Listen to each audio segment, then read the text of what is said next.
양력으로 새해가 된 지 20여일이 이제 지나고 이번에는 음력으로 새해가 되었습니다. 우리나라 사람들은 그래서 새해를 두 번 맞이합니다. 이중과세라고 하지요. 세금을 두 번 내는 것을 말함이 아니고 새해를 설을 두 번 쉰다 하는 그런 말입니다. 공식적으로 한 해 업무를 마감하고 새해를 시작하는 신정과 전통 명절로서 떡국과 나물을 먹고 전을 먹으면서 쉼의 시간을 가지고 아울러 명절을 지나면서 가정을 돌아보는 음력설 설날이 있습니다. 근하 신년 삼가 새해를 축하합니다. 이런 인사들을 우리가 합니다. 2020년부터 코로나 때문에 설날을 잘 지키지 못하다가 4년째 되는 올해 조금 풀려서 고향으로 향해서 갑니다. 이런 때일수록 영원한 고향을 바라보며 주님만 의지하는 가운데 새 마음, 새 기분으로 새해를 시작하시기를 바랍니다. 우리나라의 코로나19 첫 환자가 나온 지 20일로 만 3년이 된 가운데 방역 조치의 마지막 보루로 여겼던 실내 마스크 해제가 초읽기에 들어갔습니다. 국내 1호 코로나 확진자는 국내 입국한 중국인으로 3년 전인 지난 2020년 1월 20일에 발생했습니다. 정부는 그 20일 날 3년이 되는 만 4년째 되는 날 오는 30일부터 실내 마스크 착용 의무를 권고로 전환한다고 발표했습니다. 의무에서 권고로 이제 실질적인 해제를 말한 것이죠. 정부는 앞서 실내 마스크 의무를 1단계 부분 해제, 2단계 전면 해제 등 2단계에 걸쳐서 완화하겠다고 밝힌 바가 있죠. 1단계에서는 실내 마스크를 자발적으로 착용하되 고위험군 보호를 위해서 의료기관, 약국과 요양병원 등 감염 취약시설, 대중교통 내에서는 착용 의무를 유지해야 합니다. 그런데 이제 2단계 전면 해제 시점은 올 봄 유행 상황을 평가하는 그때 이후가 될 가능성이 크다고 합니다. 코로나19 사태 3년을 맞은 이제 20일 엊그제 기준으로 아마 오늘이 이제 그렇게 될 것으로 보는데 누적 코로나 확진자는 3천만 명을 넘어설 것으로 보고 있습니다. 아마 오늘 저녁 뉴스에서는 3천만이 넘었다고 보도할 것입니다. 코로나19로 사망한 이들은 통계에 잡힌 수로만 총 3만 3,104명에 이릅니다. 3만 3천 명여가 돌아가셨어요. 3년간 모두 7번의 대유행이 찾아왔고 7차 대유행을 맞은 현재 확산세는 잦아드는 추세입니다. 수차례 대유행을 겪으면서 국민 항체 양성률은 99%에 육박합니다. 거의 이제 주사를 거의 맞고 또 앓고 해서 항체가 형성됐다는 얘기죠. 한 번씩은 코로나에 거의 걸려봤다는 그런 얘기가 되겠습니다. 이런 가운데 이번 주일은 바로 설날입니다. 벌써 고향에 가는 사람들은 이제 어제 집을 찾아갔죠. 우리 자녀들, 여기 온 자녀들도 있고 또 가신 분들도 있고 오가는 길이 설렘으로 가득 차 있습니다. 출신이 어디냐, 집안이 어떠냐, 명절에는 이런 것들을 새삼 돌아보고 가족 공동체를 생각합니다. 뭐 정치 문제, 사회 문제, 쓸데없는 논쟁으로 식구들이 갈등을 빚지 마시기 바랍니다. 뭐 얘기를 할 수는 있겠지만 서로 의견이 아주 다르면 피해가는 것도 좋을 것이에요. 이런 때일수록 가정마다 식구들이 도란도란 둘러앉아서 추모 예배를 드리며 평화와 행복을 갖고 가시기를 바랍니다. 오늘 설교 후 부를 은혜나 또 아까 우리 성가대에서 부른 행복이나 이런 찬송 부르면서 명절을 은혜롭게 지내시기를 주의 이름으로 축복합니다. 오늘 전하는 설교 말씀은 고린도후서 본문에서 바울이 말하는 것이에요. 그런즉 누구든지 그리스도 안에 있으면 새로운 피조물이라. 이전 것은 지나갔으니 보라 새 것이 되었도다. 진짜 새로워지려면 그리스도 안에 있어야 한다는 사도의 말씀입니다. 우리가 외모가 뭐 한두 군데 새로워져도요 와와하지 않습니까? 반가워합니다. 하물며 그리스도 안에 있어 우리 속사람과 생활이 다 새로워진다면 얼마나 좋아지고 새로워지겠습니까? 그리스도 안에 있으면 새로운 피조물입니다. 성경의 말씀이에요. 아멘으로 받으시기 바랍니다. 그리스도인의 의식과 생활은 말씀과 성령의 감동으로 끊임없이 새로워집니다. 고인 물은 썩기 마련이에요. 갱신되지 않는 믿음은 타락하고 지루해지죠. 새해가 수십 번 고쳐와도 그리스도 안에 있지 않으면, 우리가 그리스도 안에 온전히 서지 않으면 육에 속한 옛사람일 뿐입니다. 새 사람이 되려면 말씀과 성령을 통하여 그리스도 안에 거해야 합니다. 나날이 새로워지는 그리스도인이 돼서 건강한 가정, 아름다운 교회, 능력 있는 성도의 삶을 이루어 가십시다. 설날에 새 마음 새 뜻으로 새롭게 시작하시기를 바랍니다. 그러면 어떻게 새롭게 살까요? 먼저 우리 마음이 따뜻해져야 합니다. 예수 사랑의 마음으로 우리 마음이 따뜻해져야 우리의 삶이 새로워질 수 있어요. 그러려면 가슴이 뜨거워져야 합니다. 잘해보자 하면서도 항상 차갑게 남을 비판하고 잘못을 지적하는 사람들이 많습니다. 새로워져야 한다면서 남 탓을 자꾸 하게 되니까 새로워지지 않는 거예요. 왜 그럴까요? 뜨거운 가슴이 없기 때문입니다. 그리스도를 사랑하고 사람을 사랑하는 뜨거운 마음이 없이는 절대 진정으로 새로워지지 않습니다. 새날을 사는 나 자신의 변화는 예수의 사랑을 뜨겁게 체험하여 마음이 따뜻해질 때 가능합니다. 예수 사랑이 여러분 마음속에, 여러분 가슴 위에 강같이 흐르며 새롭게 점화되어 불타오르기를 주의 이름으로 축복합니다. 예수님이 나를 위해 죽으셨다. 이것을 감격적으로 뜨겁게 체험해야 합니다. 십자가와 부활을 믿는 속죄의 은총, 구원의 능력을 믿고 체험해야 합니다. 이것이 없이는 새해를 새롭게 살 수 없어요. 내 내면이 새로워져야 새해가 새로워지는데, 내면이 새로워지려면 예수님 사랑에 대한 뜨거운 체험이 있어야 하는 것이죠. 열매가 없고 문제가 있는 것은 예수 사랑이 내 안에 없기 때문이에요. 마틴 루터의 오직 믿음, 요한 칼뱅의 하나님의 영광, 이 모든 것들도 가슴이 뜨거워지면서 이루어진 신앙 유산입니다. 루터는 젊은 시절 친구가 벼락을 맞고 죽는 것을 보고 하나님께 모든 것을 맡기고 이제 수도사가 되기로 결심합니다. 그는 수도원에서 공부하면서 마음이 뜨거워졌어요. 그 뜨거운 마음을 가지고 새롭게 살 때 전 세계를 변화시키는 역사를 이룰 수 있었습니다. 존 웨슬리는 올더스게이트 거리의 뜨거운 신앙 체험이 감리교 운동을 일으키게 했습니다. 나는 내 마음이 이상하게 뜨거워지는 것을 느꼈다. 이제 나는 구원을 얻기 위하여 그리스도, 오로지 그리스도만을 믿는다. Strangely warmed, 이상하게 뜨거워졌다. 이 말 아주 유명한 말이죠. 내 마음이 내 것이 아닌 위로부터 내린 그 어떤 원인에 의해서 뜨거워지는 거예요. 로마서 주석의 서문을 읽는 내용을 듣고 마음이 뜨거워져서 웨슬리는 새롭게 살게 되었다고 고백합니다. 자신의 마음을 새롭게 하고 다른 사람과 세상을 새롭게 했습니다. 마음 뜨거운 사람이 하나님 뜻을 이 땅 위에 이룰 수 있습니다. 마음이 뜨거워져야 믿음을 실천할 수 있습니다. 새해에 마음이 뜨거워지라고 2주간에 걸쳐서 권사 특세, 집사 특세를 하였습니다. 제 느낌에 둘째 주쯤 되니까 조금 뜨거운 것이 좀 나타나지 않는가, 더 강하게 느껴졌습니다. 뜨거운 가슴으로 하나님과 교통하고 나아가 뜨거운 가슴으로 서로를 위하여 기도하는 그런 2023년 되기를 축복합니다. 십자가 속죄의 은혜와 부활의 능력을 체험할 때 우리 가슴이 뜨거워집니다. 이것 없이 무언가를 자꾸 하려고 하면 교회 다니면서도 공로주의에 빠져서 자꾸 자기 일을 내세우고 사람의 칭찬을 사모하게 됩니다. 뜨거운 마음의 체험이 없이 무언가를 하면 열매가 풍성하지 못해서 실망하게 됩니다.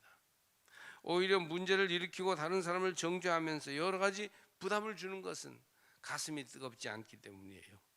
뜨거운 가슴, warm heart, 뜨거운 마음이 있어야 자신의 믿음도 바로 서고 교회에 충성도 하며 그리스도인답게 새롭게 살 수 있습니다.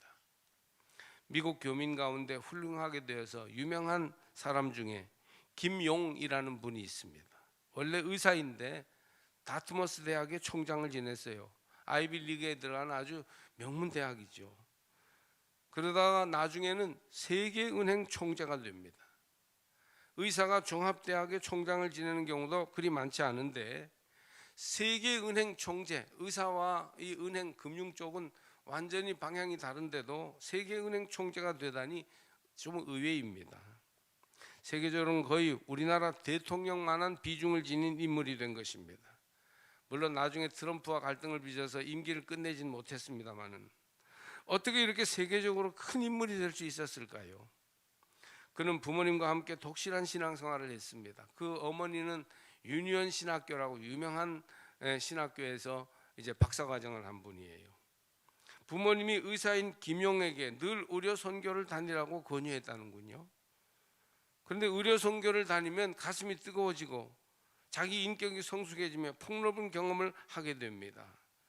의료 선교는 가장 거칠고 험한 봉사의 자리요, 예수님이 그곳에서 성령으로 역사하심을 경험할 수 있는 좋은 그런 믿음의 기회가 되죠. 그래서 이런 가슴 뜨거운 경험을 젊을 때 많이 하였던 것이죠. 결국은 이제 그가 인격이 성숙해지고 사람들과 일 처리를 잘 하면서 관계도 원활하게 되면서 많은 사람들의 추대를 받아 세계은행 총재까지 지내게 되었습니다. 23년에는 여러분도 그리스도 안에 있어 가슴이 뜨거운 새 사람으로 살아가시기를 바랍니다. 예수의 사랑으로 점화되어 마음 따뜻한 사람이 되어 사람들의 마음을 얻는 그런 한 해로 살아가기를 주의 이름으로 축복합니다. 두 번째로, 첫 번째는 가슴이 뜨거워져야 되고, 두 번째로 이제 새해를 살아갈 때 경건의 규칙을 지켜서 훈련해야 합니다. 우리는 영적 전쟁을 하고 있어요. 우리의 삶은 영적 전장입니다. 전투하는 곳이에요. 하루에도 몇 번씩 영적인 도전 앞에 쓰러지기도 하고 승리하기도 합니다. 새해가 되었으니 하루하루 정신을 차리고 올해는 주 안에서 이기시기를 바랍니다. 이깁시다. 어둠의 권세, 우리 안에 죄악의 세력, 여러 가지 유혹과 안팎의 문제들에 둘러싸여 있습니다. 그리스도 안에 있다는 말은 영적으로 훈련되어 그 싸움을 잘 해나간다는 뜻입니다. 마음만 뜨겁다고 되는 게 아니에요. 영적으로 훈련되어야 합니다. 훈련되면 싸움이 쉽지만 훈련되지 않으면 어려워요. 그래서 자꾸 지는 것을 당연히 여기는 영적 패배주의에 빠집니다. 자꾸 핑계를 댑니다. 이래서 어렵다, 저래서 어렵다. 경건한 생활의 규칙이 훈련의 내용입니다. 여러분 23년에는 경건한 생활의 규칙을 세우고 여러분이 감당할 수 있는 규칙을 꼭 지키면서 한 걸음 한 걸음 전진하시기 바랍니다. 하나님과 깊은 교제를 통해서 용기와 능력과 지혜를 가질 수 있습니다. 예배, 기도, 성만찬을 통해서 그리스도인의 변화된 생활이 가능해요. 우리가 물론 나이가 들고 몸이 약해지면 아무래도 육체적인 한계가 있어서 경건 생활에 매진하기 어려워지는 건 사실입니다. 그러나 젊은 시절부터 규칙적인 기도 생활에 훈련된 사람은 아무것도 못할 것 같다가도 기도의 자리에 가면 기도가 살아나고 하나님의 도우심과 이끄심을 경험하게 됩니다. 그러니 늦었다고 생각하지 마시고 언제 어디서든지 경건 생활의 규칙을 정하고 실천하시기를 권면합니다. 경건 생활을 말하지 않고는 내적 갱신이나 신앙 실천이 나오지 않습니다. 우리는 영적으로 이겨야 하는데 계속 지게 됩니다. 우선 자신을 위해서 기도하고 예배하는 경건 생활로 채워야만이 한 해를 건강하게 살 수 있습니다. 진정한 그리스도인은 새롭게 살기 위해서 정치나 경제로 어떻게 하거나 수단을 부리거나 다른 사람을 비난하고 성직자나 교회에 어떻게 하라고 요구하는 것 가지고 되지 않습니다. 내가 경건의 규칙을 정하고 그 정한 규칙에 따라 훈련된 삶을 사는데 영적 능력이 있습니다. 초기 감리교인들은 영국의 가난한 노동자들이었지만 주일 성수는 물론 주일 저녁 찬양 예배, 주간 속회에 생명의 지장이 없는 한 참석했다고 합니다. 매주일 성찬을 받는 거룩한 의무를 반드시 지켰고 애찬회, 철야기도회, 개약 예배, 편지의 날, 매일 기도도 거르지 않았습니다. 초기 웨슬리 운동도요 굉장히 모임이 잦았어요. 그런데 그들은 매주간 수요일과 금요일 전부나 일부를 금식했습니다. 속회는 금식과 연관이 있어요. 건강을 배려하면서 절식, 약식, 금식하면서 금식한 돈을 구제헌금으로 모아서 가난한 사람들에게 가지고 갔습니다. 철저한 경건 운동이 강력한 감리교 운동의 실체예요. 경건의 습관을 철저히 지키는 동안 많은 유혹과 영적 싸움에서 자유를 얻고 영적 내공을 쌓아갔습니다. 엄격한 규칙을 지키고 그것을 잘 지키는지 속회나 모임에서 자꾸 확인하고 격려했어요. 감리교도라는 말, 메소디스트라는 말이 그 뜻을 보면 규칙쟁이라는 뜻이에요. 경건 훈련을 철저히 했다는 거죠. 새해 들어서 어떤 속회들은 모이기에 힘쓰며 속회 공간을 통해서 성경 공부하는 일에 한층 집중하고 있다는 얘기를 들었습니다. 어떤 교구는 속장님들이 모여서 한 해 동안 속회를 부흥시킬 마음을 모으고 있다고 합니다. 정말 잘하는 일입니다. 칭찬하고 축복합니다. 주여, 경건의 규칙 지키는 것과 훈련을 소홀히 하지 않게 하옵소서. 그렇게 다짐하시기를 바랍니다. 세 번째로, 첫 번째는 뜨거운 마음이 있어야 되고, 두 번째는 경건의 규칙 지켜야 하고, 세 번째는 성결한 생활을 실천해야 합니다. 뜨거운 마음만 있으면 한때 감동했다가 맙니다. 거기에 경건의 규칙 지키기가 따라야 하고, 그것이 생활의 성결까지 나타나야 그리스도인의 새 생활이 되는 것입니다. 마음의 성결과 생활의 성결이에요. 역사적으로 경건한 그리스도인들은 무슨 기도 응답이나 축복과 성공만을 바라지 않았어요. 성결의 삶을 목표로 하였던 것입니다. 그리스도인 생활의 목표는 무슨 병이 낫는 것이나 남보다 더 잘 되는 것이 아니라 사실은요 성결한 삶이에요. 성결이란 하나님과 사람 앞에서 완전히 깨끗해지고 거룩해지는 것입니다. 웨슬리와 초대 경건한 유럽의 감리교도들은 성결의 실천을 아주 강조하였습니다. 웨슬리는 오직 믿음의 실천과 하나님의 영광 실현을 위해 자기 몸과 마음을 다 헌신하였어요. 대충 한 것이 아니라 모든 것을 드렸습니다.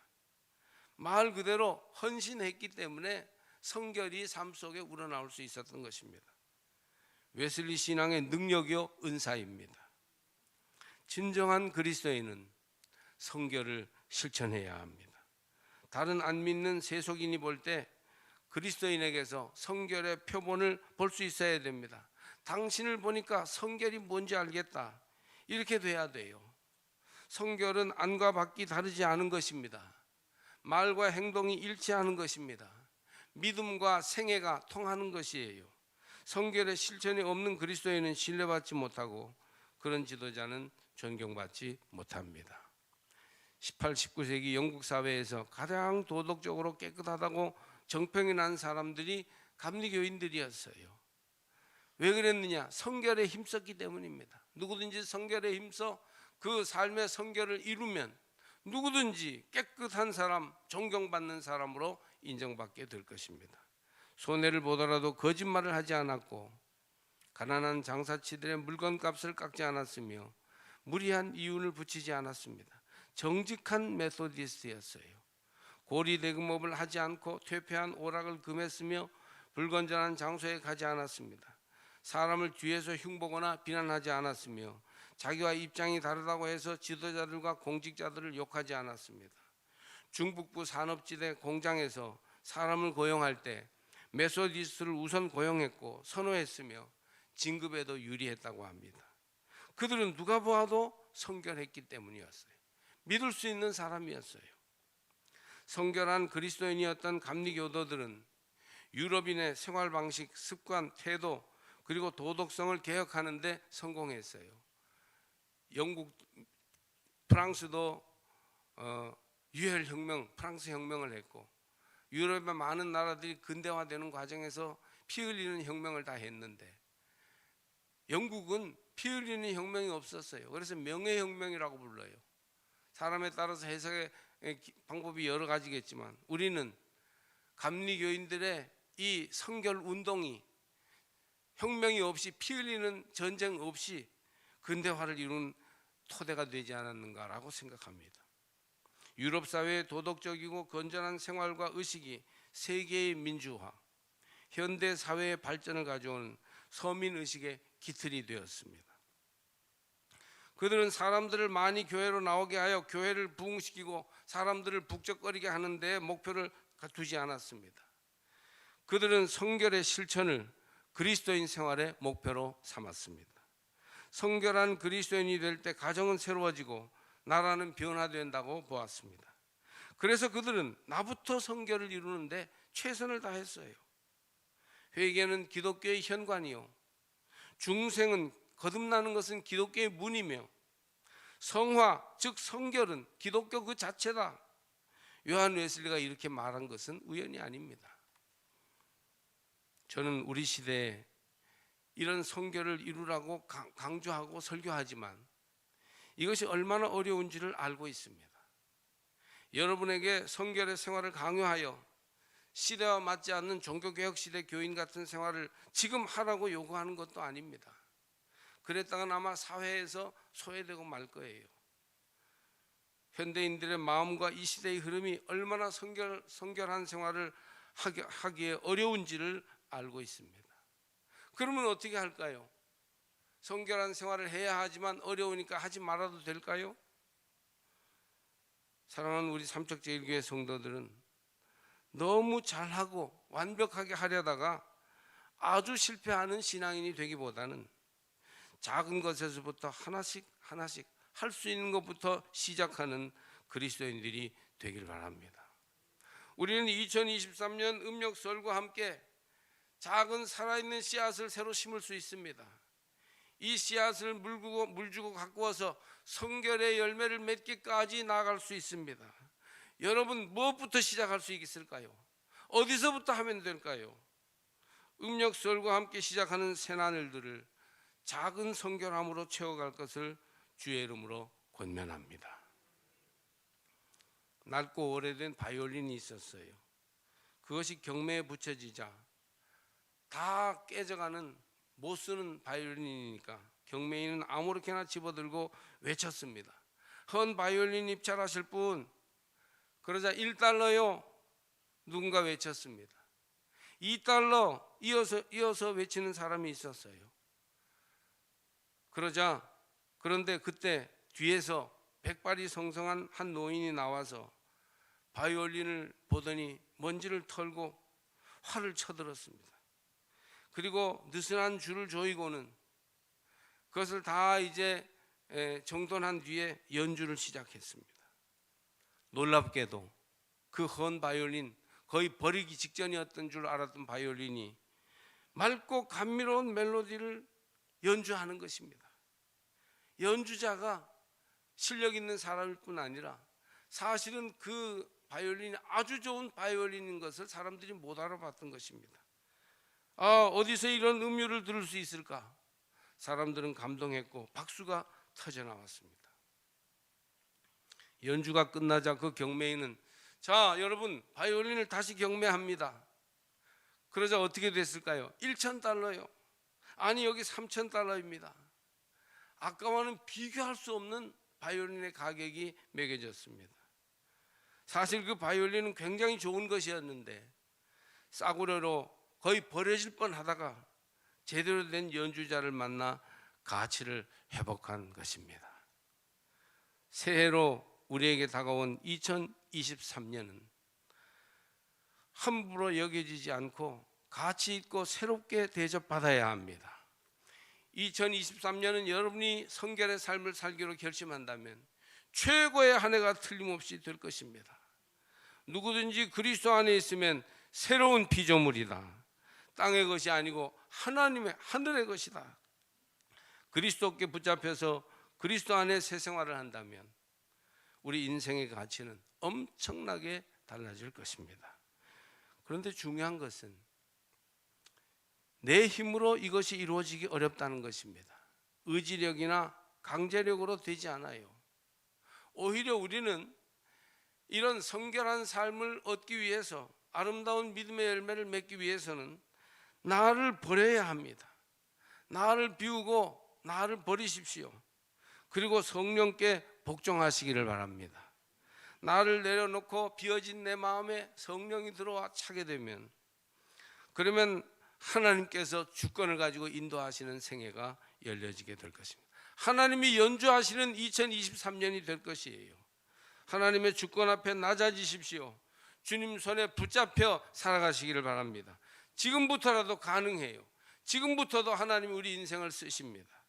그렇게 하나님께 붙잡힌 바 되면, 그리스도 안에 있으면 마음이 뜨거워지고 경건의 훈련이 강하게 실천되며 나아가 저절로 성결의 열매를 맺게 될 것입니다.